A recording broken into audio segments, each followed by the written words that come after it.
Pascal, bonjour. Bonjour, vous allez bien? On dit Talk Air. Absolument. On est sur des services cloud, mais plus précisément, dites-nous. Alors, nous, on crée des assistants virtuels. Vous avez entendu parler des chatbots, vous avez entendu parler de GPT. Et bien, en fait, on a mis, on va dire, quelque part, GPT au téléphone. Voilà. Et donc, aujourd'hui, quelque part, on peut avoir une conversation quasiment, pas encore exactement, mais quasiment naturelle, en fait, qui va permettre de répondre, en fait, aux demandes des clients et puis pouvoir traiter les demandes en instantané de manière le plus fluide possible. Voilà. Vous vous souvenez, Google qui a fait une conférence, une des conférences, la première en tout cas par rapport à son assistant virtuel? Oui, avec la voix, absolument. Je me rappelle. Tiens, Katia, si tu peux répondre. Avec une voix presque humaine. Absolument. Et après, il y a eu du remous sur les réseaux. Alors oui, c'est très intéressant. Google a dit, on va préciser que c'est un robot. Voilà, il fallait préciser que c'est un robot. Alors je me rappelle, il y a quelques années, en fait, il y a eu la démo avec la pizza, c'était super intéressant. 2-3 ans. Oui, je pense qu'il y a 2-3 ans, mais ce qui est intéressant, c'est qu'en fait, c'était des démonstrations. Nous, aujourd'hui, on est au stade où, en fait, on a même des prospects en ce moment. Pas sur le Vivatech, mais on a un prospect en ce moment. Il m'a dit, Pascal, je veux ouvrir ta solution Talker, 70 pizzas. L'appel doit durer moins de 45 secondes et il faut prendre la commande. Et je vous explique comment ça se passe une commande, c'est très simple. Hein. C'est bonjour, à emporter ou sur place. Je suis déjà à 5 secondes. Ensuite, la deuxième question, c'est quelle est la taille des pizzas? Je suis à peu près je rajoute encore 3-4 secondes. Ensuite, c'est quel type de pizza vous voulez? Je vais prendre une margarita, une reine et une calzone. Je suis à peu près à 25 secondes. Vous voulez du coca et un dessert, c'est terminé, emballé. J'ai votre adresse parce que vous étiez déjà enregistré dans la base de données et on envoie la sauce, c'est le cas de dire. Mais là, quelque part, on peut avoir une voix presque humaine. Alors justement, je fais même des démonstrations et je vais aller sur de la production avec de la voix humaine. Vous vous rappelez les gens qui vous vendaient des panneaux solaires sur le téléphone et qui vous appellent avec des propositions comme ça? En fait, on va dire qu'il y a une probabilité d'une chance sur 5 que demain, ça soit notre solution. On ne va pas forcément vous dire que c'est un robot en fait, qui vous répond au téléphone, puisqu'en fait, vous allez avoir une conversation avec un humain qui va vous dire « Bonjour, je vous propose d'avoir un thermostat gratuitement », puisqu'en fait, il y a des offres de fournisseurs d'énergie qui veulent proposer des choses gratuitement. Donc, ça présente un intérêt, mais c'est risqué. C'est-à-dire que demain, on va se retrouver avec des interactions où moi, je vais pouvoir prendre ma voix, vous allez pouvoir avoir votre voix sur votre propre bot, et demain, même quelqu'un qui va vous appeler au téléphone, votre répondeur sera avec votre propre voix, et donc, ce sera tout digitalisé. Le risque, c'est de dire à un IA, je signe comme quoi l'IA va répondre à ma place et peut-être va dire n'importe quoi ou je ne suis pas forcément d'accord. Vous voyez, le risque, il est là quelque part. Donc, il faut absolument mettre l'accent sur la sécurité, la privacy, où vont les datas, est-ce qu'elles vont aux États-Unis, est-ce qu'elles ne vont pas aux États-Unis. Et le temps de latence, il est important parce qu'en fait, vous avez, entre les moteurs, vous avez des temps de latence. On va dire que Gemini est plus lent que certains moteurs. Vous avez vu que ChatGPT, la version haut, est extrêmement rapide. Et après, vous avez une problématique qui est liée au coût aussi quelque part. Donc, ça veut dire que c'est comme un tabouret quelque part. Je veux pas que ça me coûte cher. Ok, d'accord, tu n'auras pas une IA très intelligente. Je veux une IA très intelligente. Est-ce que vous êtes prêt à mettre le prix? Vous voyez? Et ensuite, il y a le stockage des données. Donc nous, on va faire par exemple du RAG, et donc on va pouvoir stocker des données en interne. Les grosses entreprises, elles ont déjà des solutions de RAG, et on va se connecter avec leurs API, etc. Donc au niveau de Talker, c'est l'orchestrateur. Moi, je vais me connecter avec les API, et je vais essayer de tout cumuler ensemble pour faire la conversation la plus naturelle possible. Pascal, qu'est-ce qui se passe avec les centres d'appel? Ils évoluent eux-mêmes ou oui. Ils pensent disparaître? Alors, je pense pas que... En fait, pour réduire un peu, non, on pourrait imaginer que les centres d'appel vont vraiment disparaître. Je pense pas que ce soit vrai. On en discute avec des centres d'appel de différentes tailles aujourd'hui, en fait, sur la France, mais qui sont aussi basés évidemment en offshore. En fait, ce qui se passe, c'est qu'en fait, les demandes entrantes vont être toujours arriver de la même manière. Une partie va être vraiment gérée directement par des robots qui vont traiter les réponses plutôt simples.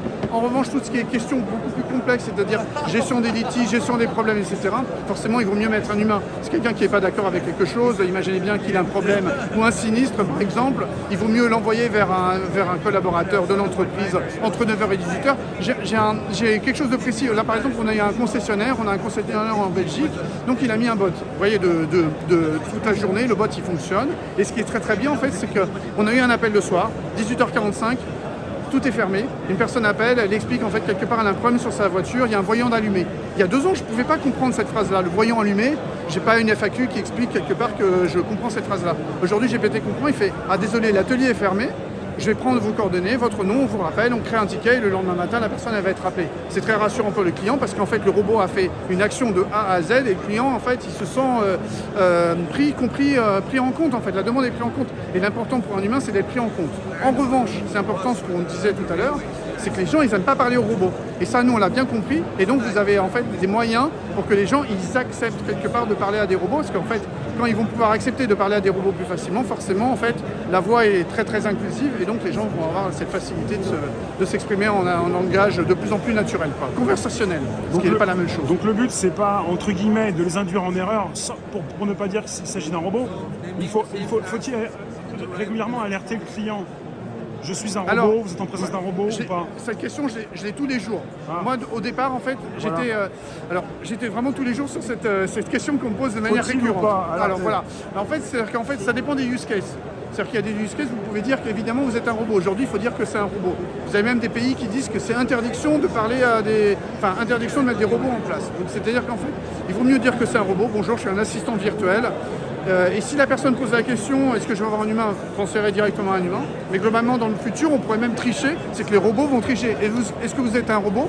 On pourrait même, dans 2 ans, avec des voix naturelles, comme vous avez pu le voir avec GPT sur les dernières démos, Oui, GPT. d'avoir une voix naturelle qui dit non, mais excusez-moi, je suis bien un humain, ce qui est absolument faux.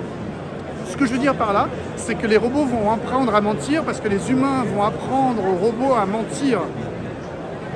C'est vraiment très différent. C'est-à-dire qu'on est suffisamment humain, donc c'est-à-dire que vous avez GPT d'un côté, on va faire des prompts pour dire tu mens au client pour lui dire que tu es un humain, etc. Je ne vais pas forcément le faire aujourd'hui, je n'ai pas parlé d'éthique forcément, mais il faut bien imaginer qu'à un moment donné, il y a des questions qui vont se poser, puisqu'en fait les gens vont vouloir que le robot mente pour des raisons commerciales dans une entreprise et dire est-ce que le produit est bien? Oui, le produit est super, quoi. Voilà. Donc l'important en fait c'est de trouver un juste équilibre, puisqu'en fait dans l'avenir en fait on va être dans un monde, j'en fais un petit peu exprès, oui, d'un côté en fait j'ai les robots je pense, voilà, et d'un autre côté j'ai les humains en fait. Et l'un ne va pas sans l'autre, on est dans un monde complètement hybride, c'est-à-dire qu'en fait il faut aller dans les deux directions, c'est-à-dire qu'il faut profiter de tout notre savoir-faire en tant qu'être humain et le mettre en avant. Voilà, je suis pro-humain évidemment, mais j'adore les robots. Ce qu'on a déjà sur Internet, souvent sur les sites web, c'est l'endroit où on peut poser des questions à un robot, et après le robot, s'il ne peut pas répondre, on peut demander appel à une personne. Alors justement, ça c'est intéressant. Il y a même différentes technologies qui sont en train de se mettre en place. En fait, ça va être du WebRTC. Nous, pour l'instant, en fait, on fait des études dessus, mais on l'a pas vraiment mis en avant, parce qu'en fait, il n'y a pas de demande vraiment concrète. C'est-à-dire que demain, vous allez avoir un chatbot en fait sur votre page web qui va permettre de communiquer en langage naturel, donc d'aller beaucoup plus loin qu'aujourd'hui. Mais dans le futur, en fait, on peut imaginer qu'à un moment donné, vous switchez avec du WebRTC, avec un conseiller de clientèle qui reprenne l'appel, etc. Oui. Ou même un robot qui reprenne l'appel au téléphone et dit patientez un instant, je vais vous le transférer, mais surtout en faisant de l'omnicanal, notre solution est omnicanal, c'est que je garde les informations qui étaient écrites en chat et donc je vais pouvoir les récupérer en mode téléphone et donc avoir une conversation qui reprend ce que j'ai dit avant et non pas comme un SVI, un vulgaire SVI, ou alors je tape, je sais pas qu'est-ce que je tape, puisqu'en fait j'ai envie d'avoir juste un humain au téléphone. Tu vois, on est au début. L'idée de passer à un humain, c'est que le robot est pas assez efficace et qu'il n'a pas toutes les réponses. Il n'a pas toutes les réponses, mais avec GPT, il commence à avoir de plus en plus de réponses. Il peut Ça aller va dans la vite. FAQ avec du RAG, il peut récupérer toutes les données. Là, pour l'instant, on a même des demandes de sociétés en ce moment, pas sur la France, sur des pays outre-Atlantique, ou alors c'est des commerciaux qui veulent que ce soit un robot qui appelle. Et en fait, ils nous ont expliqué qu'en fait, ils tombent sur des répondeurs. Et parfois, ils tombent sur des répondeurs, on ne peut rien faire, on laisse un message, on ne laisse pas de message, premièrement. Mais parfois, je vais appeler une société, mais je ne tombe pas sur la société, je tombe sur un SVI. Et nous, ce qu'on va faire, c'est qu'on va franchir le SVI, parce qu'on va dire bonjour, vous êtes bien sur la société, tapez 1 pour avoir le service commercial, tapez 2 pour avoir le service SAV, etc. Et donc, le robot va dire tapez 1, bah, lui, il va dire ah oui, je veux avoir le service commercial, je tape 1 et je transfère, etc. Et on est déjà à ce processus-là, et on a fait des tests avec des grands acteurs français pour vérifier sur le robot, on pouvait les traverser de A à Z, même avec différents niveaux, taper 1, ensuite taper 2, taper 3. Et donc nous on peut avoir une IA en fait qui va dire toi ton objectif c'est d'aller au service commercial, etc. Donc elle va faire taper 1, elle va écouter ce qu'il va dire. Elle a déjà passé toutes les étapes. Elle passe donc toutes les étapes et donc même à un moment donné vous pouvez reconnecter deux humains ensemble. Mais ça vous allez gagner par exemple 40 secondes de ces étapes-là, parce qu'un humain vous n'allez pas lui demander taper 1 toute la journée, taper 2, taper 3, etc. Ça c'est intéressant. Donc ça devient vraiment, vous gagnez du temps.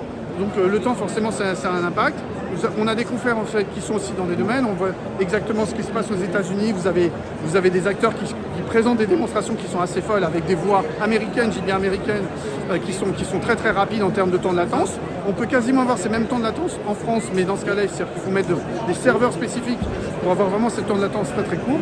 Et après, il faut trouver un moyen d'avoir des coûts qui ne soient pas trop élevés, puisque vous avez quelque part parfois des coûts à la minute. Moi, j'ai vu des acteurs sur la France qui sont à un coût à la minute de 1 euro à peu près. Donc 1 euro, je pense que c'est légèrement un peu cher et ça peut être un peu crispant parce que quelque part, vous ne pouvez pas rentrer une solution et l'industrialiser avec du 1 euro. Donc on n'a pas du tout les mêmes approches, on a une approche qui est vraiment globalement beaucoup plus basse et beaucoup plus logique, etc. Avec une notion d'industrialisation depuis longtemps, puisqu'en fait c'est industrialisé depuis longtemps. Pascal, aujourd'hui c'est pas encore ouvert au public. Là on est sur un salon B2B, on peut dire.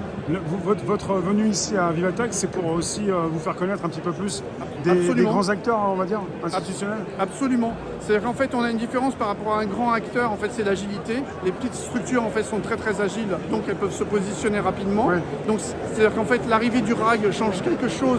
C'est-à-dire qu'en fait nous on peut conserver la partie NLU, on avait une notion de compréhension avec du NLU. Il faut être très flexible, très rapide aujourd'hui. Les briques elles fleurissent dans tous les sens pour pouvoir les utiliser. Et en fait on essaie d'optimiser ce temps pour avoir quelque chose d'industrialisable, parce que quelque part c'est pas parce que vous mettez quelque chose en place que quelque part vous arrivez chez un grand compte et vous dire vous allez pouvoir le déployer. C'est-à-dire qu'en fait le passer du step, je fais un simple POC pour démontrer que j'ai fait un use case et je passe en production industrielle, c'est-à-dire je me retrouve avec 200 ou 500 appels en simultané, ça n'a strictement rien à voir. Donc il y a vraiment une vraie différence, c'est pour ça qu'il y a beaucoup d'acteurs qui sont là, je sais faire ci, je sais faire ça, mais en fin de compte, dès que vous commencez à gratter légèrement, etc., vous apercevez que parfois l'IA, c'est pas leur propre IA, la téléphonie, c'est pas leur propre téléphonie, donc ils dépendent de différents types de moteurs. Ensuite, vous allez utiliser un moteur dans la conversation, mais en fait, le moteur dans la conversation, il n'est pas unique, il faudrait avoir plusieurs moteurs dans une conversation, parce que vous allez devoir, par exemple, comprendre une plaque d'immatriculation, vous avez besoin de comprendre un identifiant, etc. Vous ne pouvez pas utiliser le même moteur, donc il faut le configurer d'une manière différente, parce que la personne va vous dire, attendez un instant, 1, 2, 4, 5, donc il y a du temps de latence, donc si je coupe en plein milieu c'est idiot, etc. Donc il faut trouver toujours le juste milieu conversationnel qui permet d'avoir une information fluide. On peut aller voir ce que vous faites en ligne, quoi. C'est talkair.ai. Absolument, talkair.ai. Avec des voix qui peuvent être personnalisées. On peut personnaliser des voix, on peut faire même quelque chose d'intéressant. On a expliqué à un client qu'en fait demain il pourrait prendre un Eleven Labs, mettre 3 voix différentes, faire la même conversation avec 3 voix différentes et voir laquelle match le mieux, laquelle convertit le mieux. C'est-à-dire je peux avoir des voix différentes et dire tiens, je me suis aperçu que la voix de Michel elle est mieux que la voix de Pascal, et dans ce cas je vais faire je vais prendre la voix de Michel parce qu'avec Michel j'arrive à mieux vendre qu'avec la voix de Pascal. Et je peux le faire à la volée, j'ai pas besoin de faire un effort, j'ai juste besoin d'un identifiant. Je vous garantis qu'on comprend bien pourquoi OpenAI a mis certaines voix récemment qui font tout un débat depuis quelques jours. Mais c'est intéressant de se dire qu'en fait une voix par rapport à une autre est plus vendeuse évidemment. Et vous imaginez bien que dans le futur, il y a des gens qui l'ont bien compris et nous on l'a bien compris aussi, parce qu'on sait qu'on va mettre plutôt certaines voix et non pas certaines autres voix qui vont avoir un effet déceptif, on va dire ça comme ça. Voilà. Merci Pascal. Merci à vous, c'était très sympa. Bonne continuation. Très bonne info.